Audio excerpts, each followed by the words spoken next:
By the way, I'm Adrian Magnayon, one of our campus missionaries here sa ating Victory Green Hills. And if you're new here, meron po bang bagong tao talaga? Dati po kayong meron po ba kakaatin nyo lang, this is your first time to be here sa ating Sunday service? Wala naman. So welcome for those who are here na first time, and if you are here, we're glad that you can join us sa ating Sunday service. And I'm glad to be here back again. Thank you, Pastor Boch, for letting me preach again. Regular na ba to? Sabihan mo lang ako para hindi ako nabibigla. Yan. But I'm always excited to preach the Word of God for all of us. Kasi alam ko po na ang salita ng Panginoon po ay may gagawin sa bawat isa sa atin. As we hear this preaching this afternoon, let our heart be a heart that is of flesh, kung saan we can receive the Word of God sa ating puso at sa ating buhay. Sa hapon na ito, ipagpapatuloy natin yung series nating Selfless, a life that declares less of me, more of God. Etong series na po na to, sana po hindi matapos itong declaration natin na less of me, more of God. Sana po, may our lives continually declare, Lord, less of us, more of you. Kung meron nga mag-extend, Lord, none of us, all of you. Let this be a declaration sa buhay natin. A life that is surrendered kay God. Yung buhay na ginagamit ng Panginoon para sa kanyang kaluwalhatian at sa mga layunin niya. Yung buhay na surrendered kay God sa anumang aspeto na meron tayo. Kasi alam niyo po ba, nung panahon or yung moment that you answer the call ni Jesus, come, follow me. Hindi lang po yun para magkaroon tayo ng personal relationship sa Kanya. Yes, that's included. Obvious po, yun po yung heart of God for us to have a personal relationship with Him. But as we answer God's call, come, follow me, it's also a call to be part of His mission. Kung ano yung ginagawa niya dito sa mundo, sa mga taong nakapaligid sa inyo, sa community na meron ka, sa campus, sa school, sa family, in any aspect, area, kung nasan po kayo, God wants to use you to be a blessing, His hands and feet for those area of your life. Ang buhay Kristiyano po, hindi lang siya tuwing linggo. Masaya po kami na nandito kayo, pero hindi lang po tuwing linggo ang pagiging Kristiyano. Hindi lang din po tuwing nasa victory group, discipleship group, small group, or life group kayo, kaya lang kayo nagiging Kristiyano. Sana hindi naman po ganun. Pero ang buhay Kristiyano po ay ang buhay na surrendered kay God at ang buhay na nagpapagamit sa mga layunin ng Panginoon. Ganun po ang buhay Kristiyano. Hindi lang po siya Sunday in, Sunday out, victory group out. Hindi lang po doon na tatapos ang buhay Kristiyano. When we answer the call of Jesus, come follow me, we are called to live a selfless life. A life that is surrendered to Him and being used by Him. There's more to Christianity than being saved. God wants to use you and me for His glory and for His purpose. And anyone who answered Jesus' call, come follow me, is called to live a selfless life. The question is, how will you respond? Nauna po yung keynote. Yan po. Kung sinagot nyo na po yung tanong ng Panginoon, come follow me. Tinatawag rin po tayo ng Panginoon na mabuhay para sa Kanya. Ngayon ang tanong po, paano tayo magre-respond? Can we all stand up as we give reverence to God's Word? We're gonna read John chapter 6, verses 1 to 6. If you have your Bible, I'll give you a few minutes, few seconds to look for John chapter 6, verse 1 to 6. If you're there, read it with me. Chapter 6, verse 1. After this, Jesus went away to the other side of the Sea of Galilee, which is the Sea of Tiberias, and a large crowd was following Him because they saw the signs that He was doing on the sick. Jesus went up on the mountain, and there He sat down with His disciples. Now, the Passover, the feast of the Jews, was at hand. Lifting up His eyes then and seeing that a large crowd was coming toward Him, Jesus said to Philip, "Where are we to buy bread so that these people may eat?" He said this to test Him, for He Himself knew what He would do. Let's all pray. Thank you, Lord, for this afternoon. Lord, let us, by the power of your Holy Spirit, understand your word. Lord, learn who you are and see who you are in this passage. Lord, and let our lives continually declare less of us, Lord, and more of you. Let our lives continually be surrendered for your glory and for your purpose. In Jesus' name, amen. Maaari na po tayong umupo. Now, for most of us, itong salita na po to, itong kwento na po to, familiar po tayo. Yung John 6 po, ito yung istorya kung saan si Jesus, pinakain niya po yung 5,000 tao. Ito po yung istorya kung saan nag-uumpisa na pong maggawa ng miracle si Jesus. So during this time, maraming tao na po ang nakanotice at nakakarinig, nakakabalita kung ano yung mga ginagawa ni Jesus ng miracles. Specifically, nung pinagaling niya yung isang tao, may sakit dun sa pool. So ito na po yung time na people noticing, hearing, and following Jesus. So ang scenario, there is a large crowd following Jesus. And with the given scenario po, maraming tao, and maggagabi na during this time. And malamang yung mga taong to, yung 5,000 na to, gutom na po sila. And with this scenario, now they face a problem. Meron pong problema. Ang problema po ay makikita natin. And tinanong ni Jesus yung disciple niya with this question. With the given scenario, sabi ni Jesus sa kanila, lifting up his eyes then and seeing that a large crowd was following them, sabi niya, crowd was toward him, Jesus said to Philip, where are we to buy bread so that these people may eat? Again, the context, the scenario, is maraming tao lumalapit kay Jesus because of the miracle that he's doing. Gabi na, gutom sila. Now, Jesus turned his attention to Philip. Sabi niya kay Philip, Philip, may problema tayo. May crowd, gabi na, gutom na itong mga to, saan tayo pwedeng bumili ng bread para mapakain sa libong-libong tao na to? Sino sa inyo, pag tinanong kayo ni Jesus ng ganito, sasabihin nyo, imposible. Tama po ba? Imposible naman to, Jesus. Merong crowd, ito lang yung meron tayo, paano natin papakainin to? And Jesus, in this conversation, asked Philip a seemingly impossible question. Hindi nga lang seemingly, it's an impossible question to answer and to have a solution. Imposible ito para kay Philip. And have you ever been in this kind of conversation kay Jesus? Na may tinanong siya sa'yo, na seemingly impossible, or imposible talaga, and hindi mo alam yung sagot. Hindi mo alam kung paano magre-respond. Maybe God Himself, Jesus Himself asked you this question. Bilang estudyante, how can you serve your campus and make a change? Nagpasok ka na po this week lang for the public school. Sino rito, start na ng klase nyo? Yan, stress na kayo agad sa school. And as a Christian, God is asking you, how can you serve your campus and make a change? Or bilang tao that you have a resources, maybe God is asking you, how can you use your resources for the mission of God? Your finances, your time, your talents, everything that you have, your skills.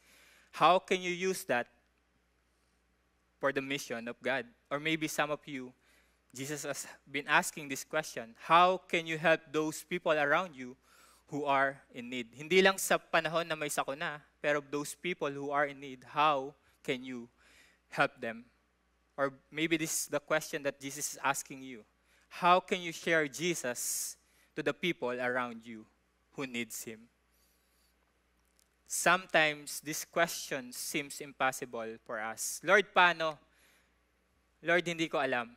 And with this story, we will see some of the responses that the disciple did. Kung paano sila nag-respond with this question, where are we to buy bread so that these people may eat? Para sa inyo, ano yung malaking question mark na meron sa buhay nyo ngayon that God is asking you?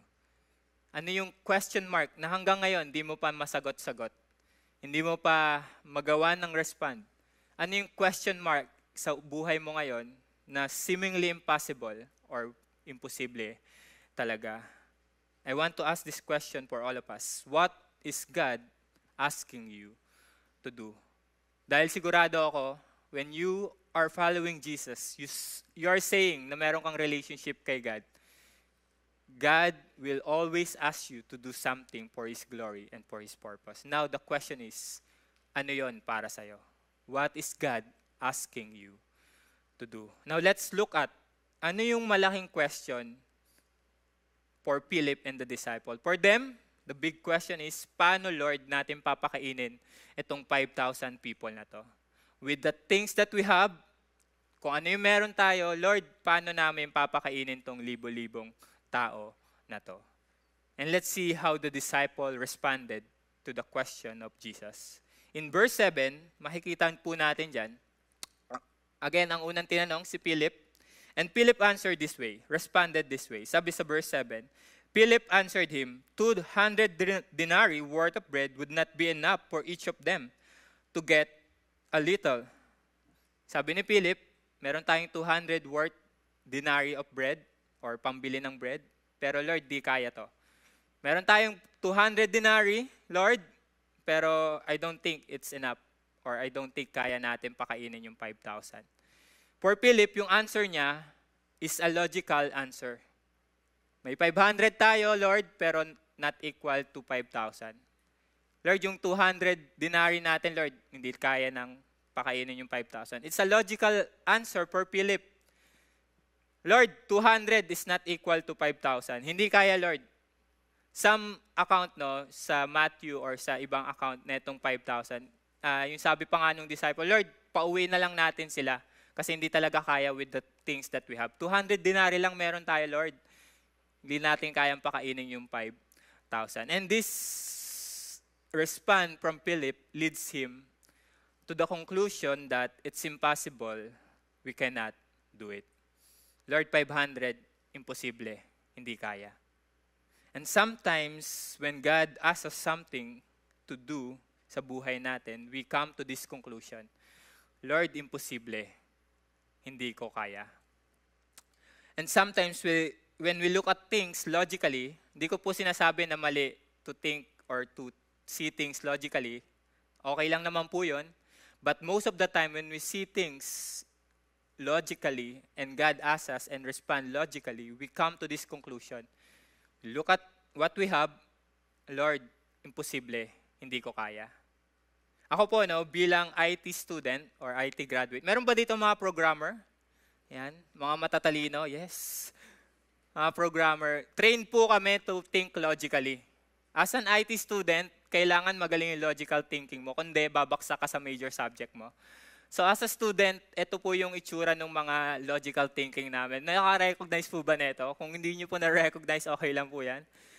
Ito po is one of the code, programming code. So makikita nyo ba po dyan, if number is greater than or equal 0, positive po yung magiging resulta. Else, negative po yan. So kung yung number mas mataas sa 0, positive. Kung mas mababa sa 0, negative. Ganito po ang logic. Ito ay equal sa ganito. Pag ganito, hindi equal sa ganito. And sometimes, this is how we approach things. Logically.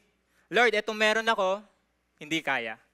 Lord, ito lang meron ako, hindi ko kayang gawin, pinapagawa mo. Lord, sakto lang yung finances ko. Hindi kayang maging blessing sa iba. Lord, mahiyain ako. Hindi ko kayang i-share kung sino ka sa ibang tao. Lord, mag-isa lang akong Kristiyano sa campus ko. Hindi ko kayang magkaroon ng change or make a change in my campus. Lord, ako pa lang yung Kristiyano sa pamilya ko. Hindi ko kayang i-share yung love mo sa iba. Sometimes, or most of the time, we think logically and respond to God logically. And we come to this conclusion, Lord, it's impossible.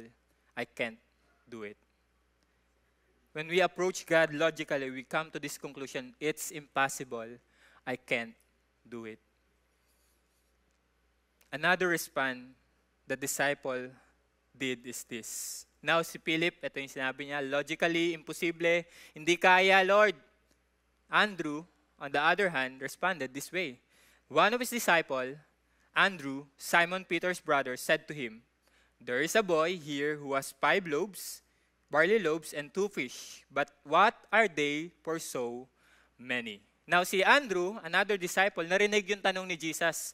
O guys, meron crowd, 5,000, bibili tayong pagkain, paano natin papakainin to? Philip answered, "Lord, imposible, hindi natin kaya." Andrew responded by, dumiskarte sa Andrew, may nakita siyang bata, one boy, si the boy, pinunta niya kay Jesus, Jesus, ito meron tong 5 loaves and 2 fish. Yung respond ni Andrew, it coupled with a doubt. Sabi doon ni Andrew, "Lord, merong boy, may 5 loaves, 2 fish siya, pero Lord, feeling ko hindi pa rin to kasya sa 5,000. Which is totoo naman, hindi pa rin talaga kasya sa 5,000 yung meron sa kanila. Given the problem and the solution, the question ni Jesus, Andrew looked for ways to make a solution. And sometimes ganun tayo rin. Kung napass through natin yung Philip na answer, hindi kaya, dumiskarte tayo on our own, nagkaroon tayo ng resources, ng kakayanan to do the things of God, pero when we look at it, it's also not enough para gawin yung pinapagawa ni God. Yung answer ni Andrew, it is with a doubt. But what are they for so many? And it come to the conclusion, for Andrew, we have something, but it's not enough. Yung una, logically, it's impossible. We cannot do it. Andrew, with a doubt, we have something, but it's not enough. These two responses, not only true to the disciple, but also true to us. When we have something na inas ni Lord sa buhay natin, dalawa lang po minsan yung sagot na meron tayo respond natin. Logically, Lord, imposible to, hindi ko kaya. Or didiskarte tayo, but still with a doubt, Lord, meron ako, pero hindi to sapat. And bilang tao, it's a normal response that we do. Tao lang po tayo. We have limitation, we have doubt. Minsan when we doubt God, and when God asks us something, ito yung mga sagot natin kay Lord. Lord, ito lang yung amount na meron ako. Can this really be a blessing to someone? Lord, ito pa lang yung alam ko sa Bible. Kaya ko ba talagang tulungan yung isang taong makilala ka? Lord, ito lang yung time na meron ako. Can I really serve you with this time? Lord, ito lang yung business na meron ako. Can I really help those who are in need? Lord, ito lang yung meron ako. Sapat ba o kaya ba? Lord, I have something, but it's not enough. Honestly, ako rin po, there are times, hindi ako maghuhugas ng kamay laging sagot ko, Lord, kaya. Hindi naman po laging ganun sa buhay. No? There are times in my life that I answered that way. Lord, imposible, hindi ko kaya. Lord, meron ako, pero hindi pa rin enough. And honestly, when God asks me something, most of the time, I think logically, or whether didiskarte ako, but still with a doubt, hindi pa rin kaya. Kulang at hindi kaya. But again, when we do that, when we always respond in this two, it's impossible, I can't do it, I have something, but it's not enough, we will fail to see kung ano yung kayang gawin ng Panginoon sa atin. Kasi with our finite mind and doubtful heart, we fail to see what God can do. Sa mga limitado nating pananaw at sa mga puso nating laging nagdududa, hindi natin makikita kung ano yung kayang gawin ng Panginoon. Kasi nakabase lang tayo kung ano yung meron tayo at ano yung nasa pananaw natin. Buti na lang, ang Panginoon hindi nakadepende sa limitado nating pananaw at sa puso nating nagdududa. Ang Panginoon ay makapangyarihan. Siya ang Diyos na kayang gawing posible ang anumang imposible. Buti na lang po ang Panginoon, hindi nakadepende sa atin. Hindi nakadepende kung anong meron ka. Hindi nakadepende sa pananaw mo sa buhay kung paano mo nakikita yung mga bagay-bagay at yung pagdududa na meron ka sa puso mo. Ang Panginoon ay ang Diyos na makapangyarihan na kayang gawing posible ang imposible. Buti na lang ganon ang Panginoon. Now, in this scenario also, knowing that God is a God who can make the impossible possible, the God who is powerful, ito yung isang respond na sana makita natin at ito yung respond na sana piliin natin. In chapter 6, verse 11, excuse me.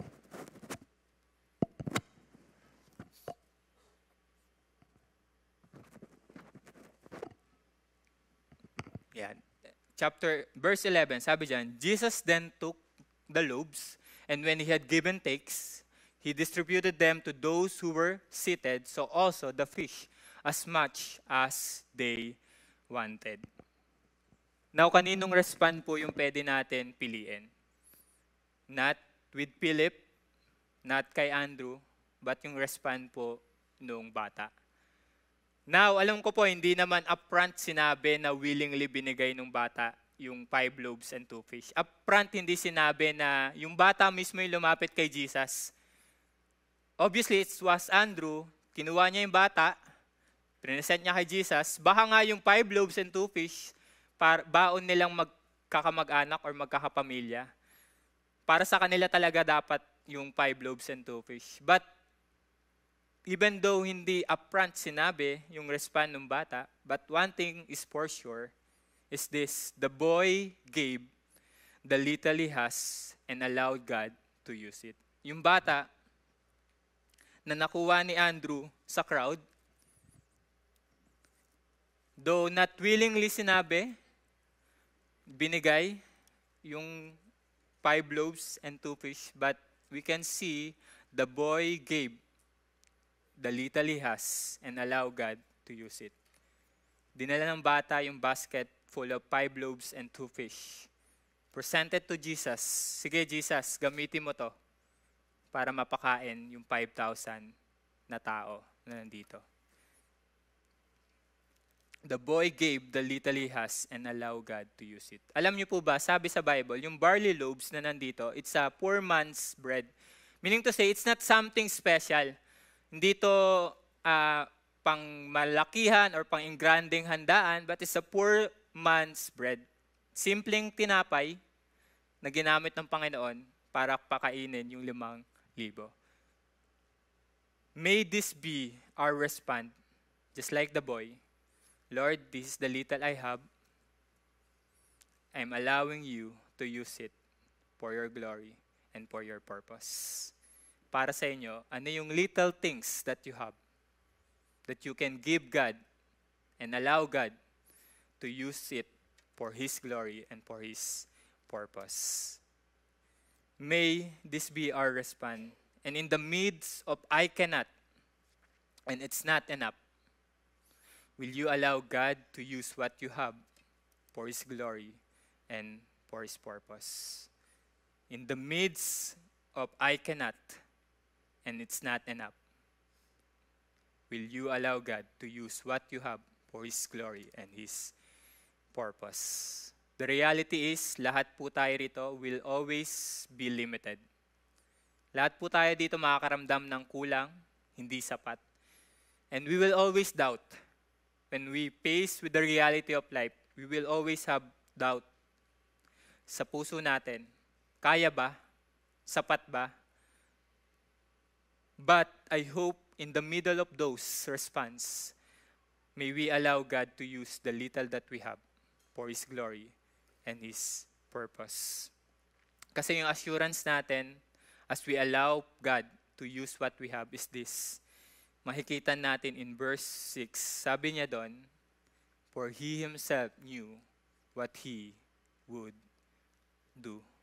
In the first place, nung tinanong niya si Philip, the seemingly impossible question, paano natin papakainin tong 5,000 na to? From the start, Jesus knew what He would do. Jesus knew what he would do. By the way, when you account plus the women and the children sa story, sabi sa Bible, 20,000 talaga yung kumain dun sa crowd. Hindi lang 5,000. Kasi yung 5,000, lalaki pa lang po yun. But pag binilang natin yung mga kababaihan at mga bata, 20,000. Even with that, Jesus knew what he would do. Adrian, kung ganun naman pala, bakit pa tinanong ni Jesus yung tanong na yon kay Philip?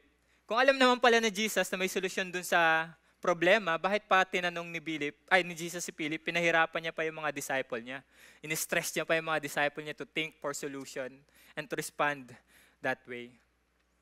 Sabi sa Bible, sabi sa text na to, yung tanong na to, it's a kind of test for the disciple. Test for what? Saan sinusubok ni Jesus yung mga disciple? Sinusubok ni Jesus yung mga disciple on how they will respond to the needs of the people. Kasi during this time, merong nangyari na yung mga disciple, they were sent out. Pinaalis sila ni Jesus to do the work of God na hindi kasama si Jesus. So in short, kaya na ng mga disciple to do things on their own without Jesus. Kasi send na sila ni Jesus sila eh. Nung bumalik, now this scenario, God is testing them. Sige, with my presence, how will you respond? Will you respond on your own? Or will you respond with me in the scenario?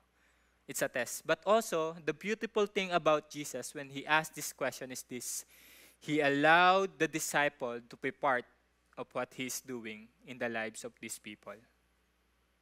And every time God himself, Jesus himself will ask you to do something, it's not because hindi niya alam yung gagawin.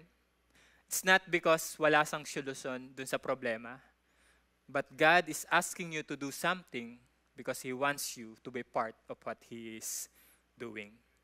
Ayun po yung kagandahan sa Panginoon. Kaya naman niya gawin lahat, pero hinahayaan niya tayo maging parte ng ginagawa niya sa buhay ng mga taong nakapaligid sa atin. Hindi po ba magagalak tayo na sino ba naman ako? Isang bata, a little boy, the little things that I have, God is using me for those people who are in need. And that's the beauty of this question that Jesus presented to Philip. It allowed them to see God and be part of what He is doing in the lives of the people. Now, again, will you allow God to use what you have for His glory and His purpose? Kailan po ay makakaalam kung ano po yung meron kayo na kaya niyong ibigay sa Panginoon at para sa layunin niya sa buhay ng ibang tao. Let me share a personal story. While preparing for this preaching, ngayon ko lang naalala, nagkaroon ako ng gantong scenario with God when God asked me a seemingly impossible thing to do and I responded katulad nung kay Philip and Andrew. Back 2015, I was I'm privileged to be part of 10 days mission trip. So as a church, ang heart po natin to preach the gospel and to disciple even other nation. Yung kanina po na video, it's a testament that God is also doing something into other nations. So back 2015, graduate na po ako noon, 2 years na akong nag-work. Inas po ako ni Pastor Larry to be part of his team to go to Hong Kong for a 10 days mission trip. So during that time, again, hindi ko po alam kung ano yung 10 days. Hindi ko po alam kung anong gagawin doon. So, and also, wala pa po akong passport. So in short, logically, imposible, hindi kaya. Kasi wala akong passport, hindi ko alam gagawin. And sa mission trip po, the missionary needs to raise fund. So kailangan mag-meet ka ng people who will support your mission trip.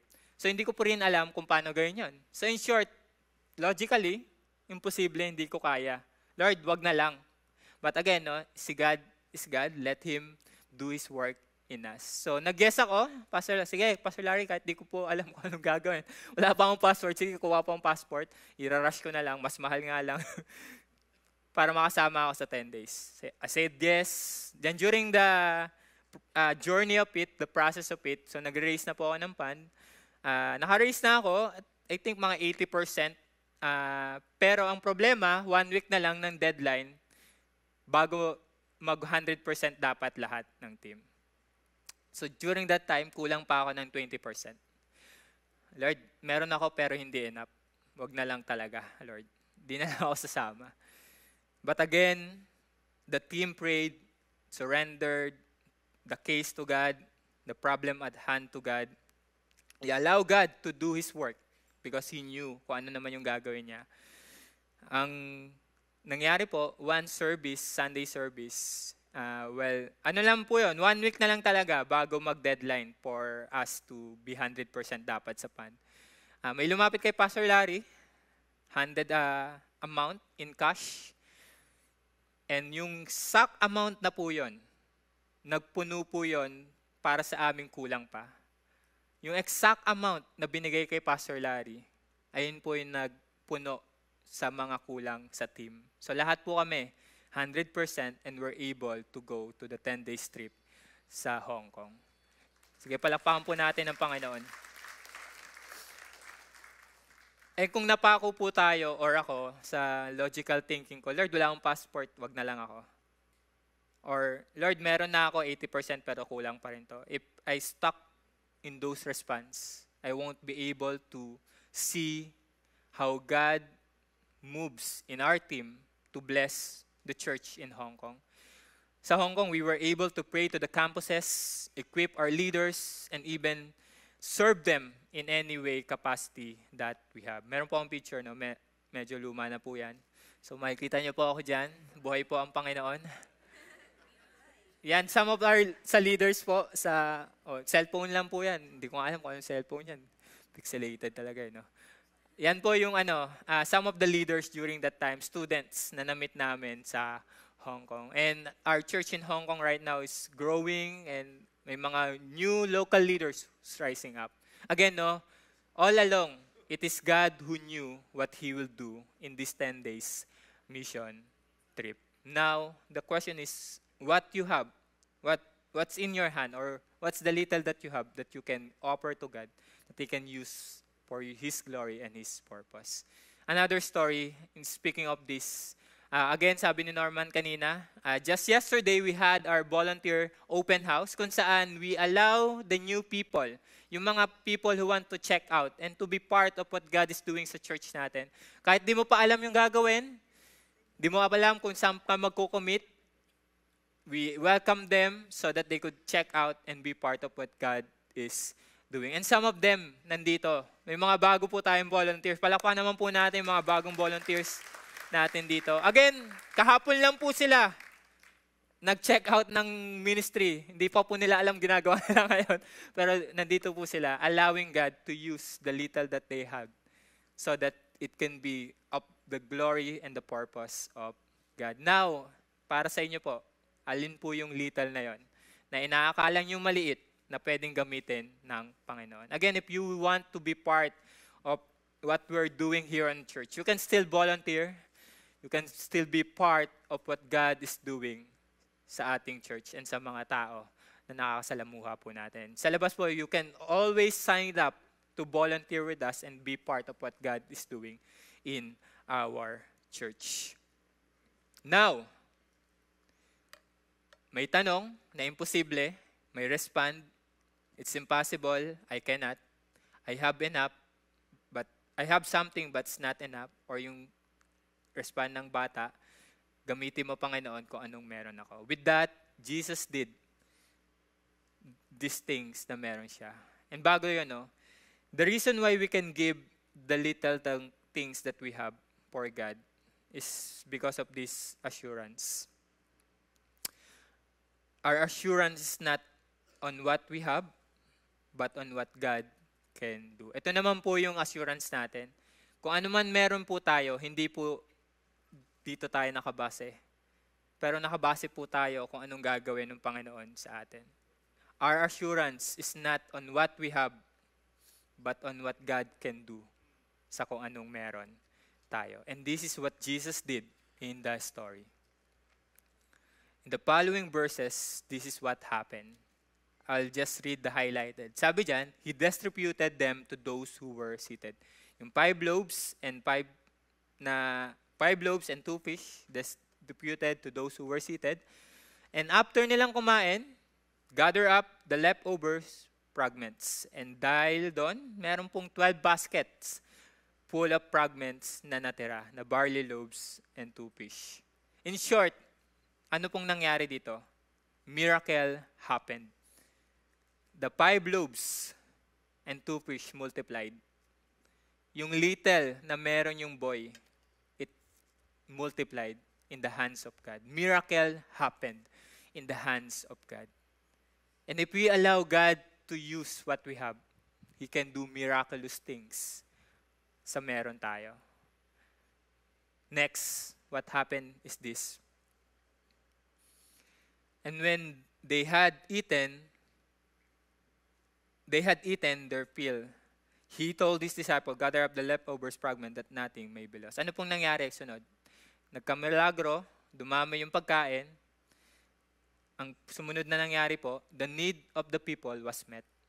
Yung pangangailangan po ng mismong tao na nandun, yung 20,000, the crowd, lahat po sila nabusog, may take out pa po sila. Hindi lang po sila nabusog, sobra-sobra pa po yung nangyari, yung meron nandun. Na-meet po yung problema ng mga tao. Saan natin papakainin? Jesus did a miracle. Ito ang papakain natin sa kanila. At silang lahat ay mabubusog. Everyone who are hungry had their fill. The problem at hand was solved. People's need was met. Lastly, with those 2, miracle happened. The need of the people was met. This is the response of crowd. When the people saw the sign that he had done, they said, "This is indeed the prophet who is to come into the world." Nung nakita nila yung milagro na ginawa ng Panginoon, nung nabusog sila at na-meet yung mga pangangailangan nila, the crowd recognized that this is indeed a prophet. Nakita nila kung sino si Jesus. Nakita nila na itong taong to, hindi to ordinaryong tao. He is indeed the one who is to come. The God, the Messiah, who is prophesied. The one who will save us and the one who will give everything for us. The crowd saw kung sino si Jesus. They recognize who Jesus is. The people recognize who Jesus is. Na-realize nila kung sino talaga si Jesus. And when we live our lives for the Lord, for His glory, and for His purpose, and when we respond to God's call to be selfless, surrendered life for His glory and for His purpose, may we experience the miraculous things of God in and through us. Tayo mismo, sana maging kamay at paa tayo ng Panginoon upang gamitin niya sa pangangailangan ng ibang tao. Naway makita natin na ang buhay natin ay gagamitin ng Panginoon upang makilala nila kung sino ba talaga si Jesus. As you surrender your life and be used by God, let this be true to us, that the people around us will recognize who Jesus is. And this is our prayer as we continually declare, Lord, less of us and more of you. Lord, none of us and all of you. May people will see Jesus in us. Not who we are, not what we can do and what we can give, but who God is and what He can do. Last question for all of us is this. Will you allow Jesus to use what you have so that others will know Him in their lives? Hahayaan mo bang Panginoon gamitin ang buhay mo at kung anong meron ka upang makilala nila kung sino ba talaga si Jesus? Can we all stand up as we pray and wrap up this preaching?